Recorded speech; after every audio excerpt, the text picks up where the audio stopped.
Xin chào tất cả các bạn, xin chào mừng các bạn quay trở lại kênh Gió Yên. Để tiếp tục phần 2 của rào làm từ thép máy bay, thì hôm nay tôi sẽ gửi đến các bạn hai con dao được làm từ thép máy bay để các bạn cùng trải nghiệm cũng như là cùng tham khảo các bạn nhé. Sau đây xin mời tất cả các bạn cùng hướng về màn hình để tôi sẽ giới thiệu cho các bạn cùng xem. Xin mời các bạn. Vâng, xin trân trọng gửi tới các bạn là hai mẫu dao mà chúng tôi vừa làm xong từ cái thép vỏ thép máy bay các bạn nhé. Thép máy bay thì hôm vừa rồi thì chúng tôi có làm được 3 con. Tuy nhiên là hôm nay tôi giới thiệu 2 con thôi. Một con thì do là để người nhà dùng nên là cũng đã để cho gia đình rồi. Còn 2 con này thì cũng muốn gửi đến các bạn, nếu như các bạn có đam mê muốn sưu tầm về cái loại thép máy bay thì các bạn có thể là để lại số điện thoại hoặc là địa chỉ để chúng tôi gửi đến cho các bạn. Cũng giới thiệu với các bạn là thép máy bay là một trong cái loại thép mà cũng khan hiếm, do đó thì để làm được những cái con dao từ cái loại thép máy bay thì nó cũng thi thoảng may mắn thì tìm được thì mới làm được những con dao như thế này. Lúc đầu thì tôi cũng đang dự định là để làm trong một con to, nhưng mà khi tính đi tính lại thì nếu mà chúng ta làm một con thì nó lại hơi to, nó lại hơi phí. Thế thì tôi quyết định là để cái thép này sẽ chia làm 3 phần và để làm cho 3 con. Mỗi một con là sẽ có trọng lượng từ trên 3 lạng cho đến gần 4 lạng. Nhưng mà thực tế là hai con này thì chỉ tính riêng cái thép thôi thì mới được có 3 lạng, còn cả chuôi nữa thì hơn 4 lạng một tí các bạn nhé. Thế thì sau đây tôi sẽ giúp con dao ra để các bạn cùng xem. Giới thiệu các bạn, đây chính là cái con dao mà được làm từ thép vỏ máy bay các bạn nhé. Quay mồm cứ hay nói vỏ bom. Đây là một trong cái loại thép mà tôi phần 1 tôi đã giới thiệu các bạn là được lấy từ một cái phần thép của cái vỏ nhôm của máy bay, và sau khi làm hoàn thiện thì nó được 3 con, và 3 con thì kích cỡ như nhau các bạn nhé. Tôi sẽ giúp con này cho các bạn xem nữa. Đây, nó rất là nhỏ gọn các bạn nhé. Nó sẽ phù hợp cho các bạn để vào túi du lịch đi chơi, hoặc là để các bạn đi câu cá thì để vào cái túi của các bạn rất là phù hợp các bạn nhé. Nhỏ gọn mà loại này thì nó các bạn rất là sắc bén luôn, mà khi các bạn dùng loại này thì lâu lâu mới mài các bạn nhé, không phải những cái loại thép thông thường là dùng một vài 2-3 lần rồi mới mài lại mài tiếp. Còn loại này thì không, con này nếu mà các bạn dùng mà bình thường thì cũng phải lâu lâu mới mài các bạn nhé. Nó cũng tùy vào từng hoàn cảnh mà các bạn dùng. Hai con này thì có kích thước là hơn 20 một tí các bạn nhé, chính xác là tầm vào khoảng 21-22 phân thôi. Tôi sẽ cắt thử giấy cho các bạn xem nhé, còn sau đó là tôi sẽ chặt thử cho các bạn xem. Để các bạn xem cái độ sắc bén như thế này nhé. Đây, tôi sẽ cắt thử cho các bạn xem nhé.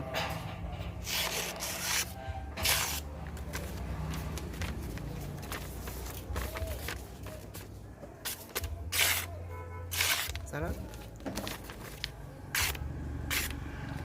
Tôi thử con thứ hai nhé.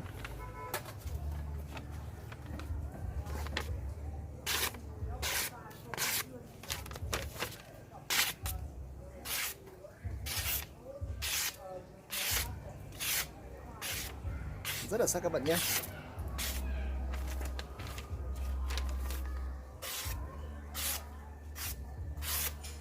Đó, con này thì khá là sắc các bạn nhé. Đây cho các bạn xem gần này.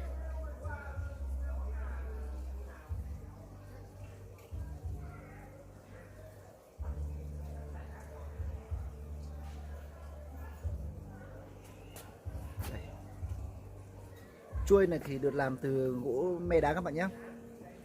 Chuôi được làm từ gỗ me đá, được thiết kế 3 khâu đồng nhỏ và 1 khâu đồng to, một cái lá chắn.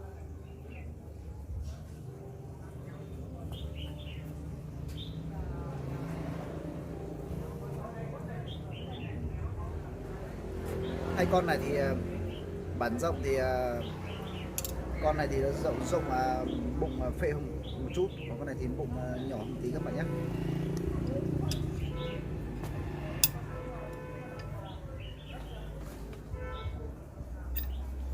Còn giới thiệu các bạn là hai cái bao này. Đây, hai cái bao này là đây là bao gỗ mun hoa các bạn nhé, gỗ mun hoa.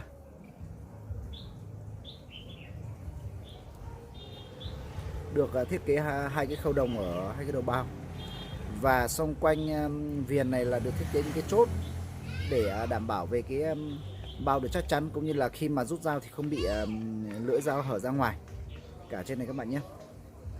Còn tiếp theo cái bao thứ hai, đây là cái bao gỗ bách xanh các bạn nhé, gỗ bách xanh. Cái này là do chỉ là phun cái nước xịt, nước bóng xịt, có cái lọ mình bấm vào xịt thôi nên là nó không bóng lắm. Cái này mà các bạn mà có thời gian các bạn đi nhờ cho những cái thợ mà chuyên nghiệp về cái chuyên sơn gỗ thì sẽ đẹp hơn rất nhiều. Còn đây là cái dây để thắt lưng các bạn nhé. Dây này thì sẽ được dùng như thế này các bạn nhé. Đó. Đây là có cái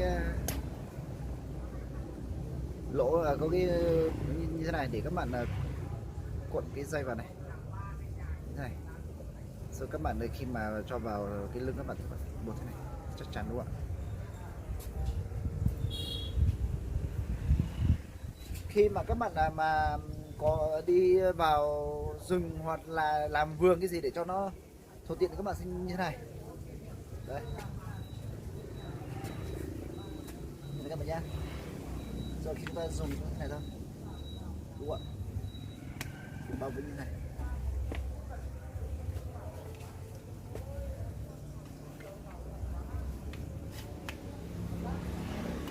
Trên này thì bà con người ta dùng, người ta chỉ thế này thôi, xong rồi đi làm. Đó. Thế này các bạn nhé.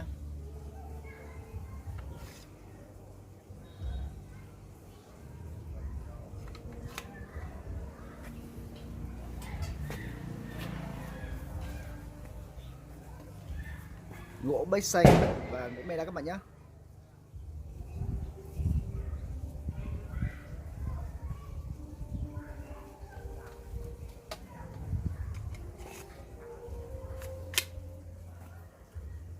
Gỗ mun hoa, cán gỗ me đá.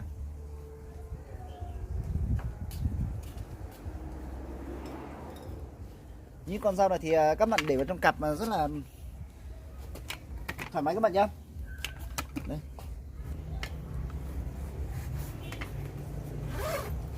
Để thế này ạ, rất là nhỏ gọn đúng không ạ? Để thế này thôi, xong rồi chúng ta đi chơi thôi.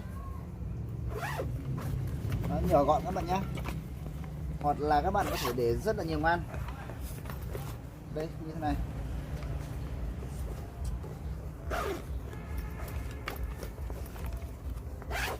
Đó.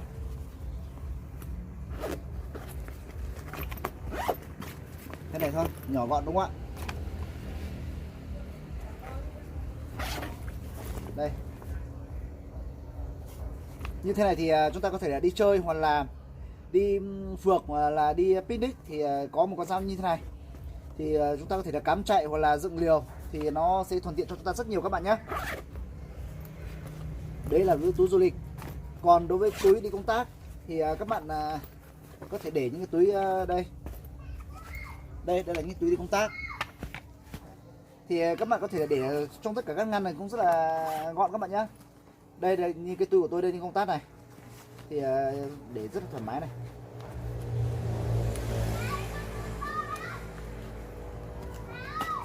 Đây các bạn nhìn thấy nó rất là nhỏ gọn nhé. Để vào trong này và chúng ta khóa lại vào, thế thôi, gọn đúng không ạ? Hoặc là chúng ta có thể để rất là nhiều ngăn.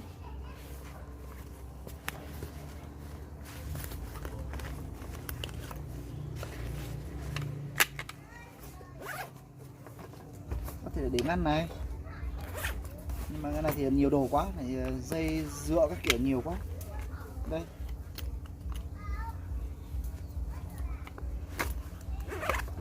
Đó, nhỏ gọn đúng không ạ?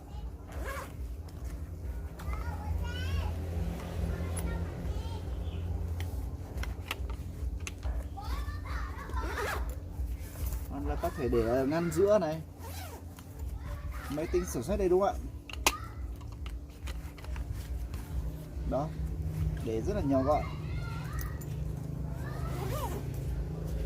Nói thật với các bạn là với cái thời tiết như bây giờ thì chúng ta đi đường xa thì ít nhất phải người phải có một con dao này để đảm bảo trong quá trình mà nó bị tắc đường các kiểu thì chúng ta có thể là sử dụng trong rất nhiều cái mục đích khác nhau. Có thể là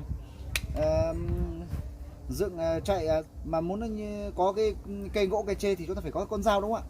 Đấy, cái này là nhỏ gọn trông thế này thôi, nhưng mà chặt gỗ, chặt là các loại gỗ rồi là các loại tre to bằng cổ tay thoải mái các bạn nhé. Sau đây là tôi sẽ chặt thử cho các bạn đang theo dõi cùng xem là với những con dao như thế này thì nó có chặt tốt hay không, và nó có phù hợp với cái nhu cầu của các bạn hay không. Thì sau đây mời các bạn theo dõi tôi sẽ chặt một số lượng gỗ tre để các bạn cùng xem nhé.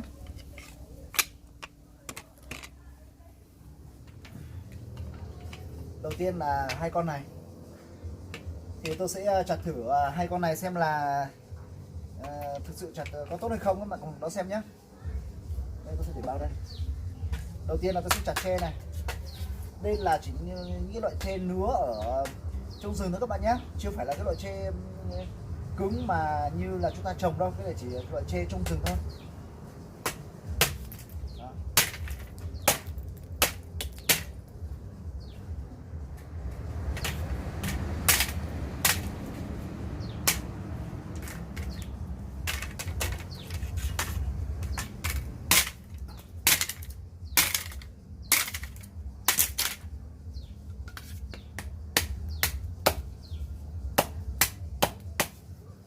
Đây là chặt tre này, không lưỡi hoàn toàn không sao các bạn nhé. Tre thì chỉ là cái phần phụ bình thường thôi. Khi mà các bạn đặc biệt là khi mà các bạn vào rừng thì các bạn có con dao và các bạn chặt những cái ống nứa như thế này thì các bạn có thể là sử dụng vào rất là nhiều cái mục đích. Đấy là những cái bạn mà đi phượt nhiều thì chắc các bạn sẽ hiểu hơn rất nhiều.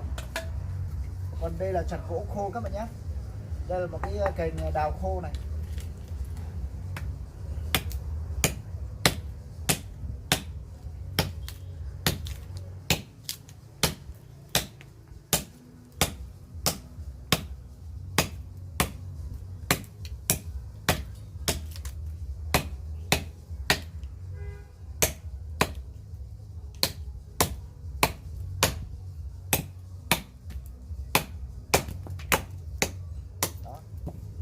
Tôi nhỏ thế này thôi nhưng mà chặt rất là tốt các bạn nhé.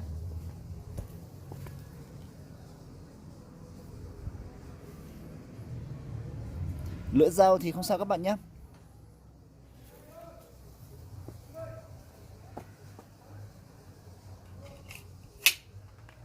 Tiếp theo tôi sẽ thử con thép máy bay thứ hai nữa.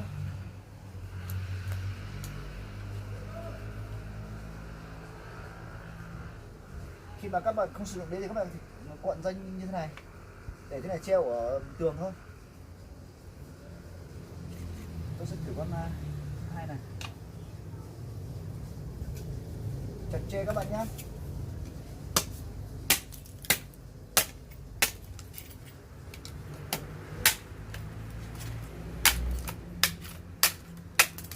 Đó. Tre này thì nó hơi mỏng tí, không được cứng. Tôi sẽ chặt gỗ nhé. Tôi sẽ cắt luôn cái khúc này cho các bạn xem nhé.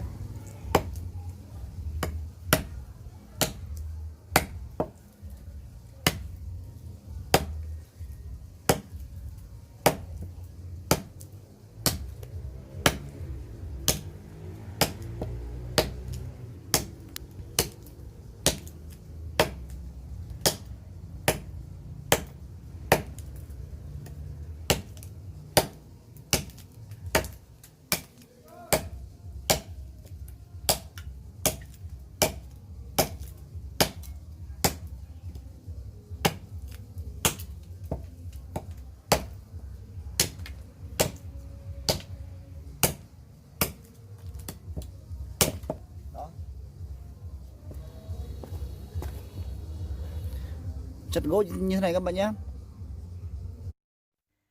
Và đó cũng là một số cái hình ảnh mà hôm nay tôi muốn gửi đến với các bạn về cái loại thép máy bay để làm dao.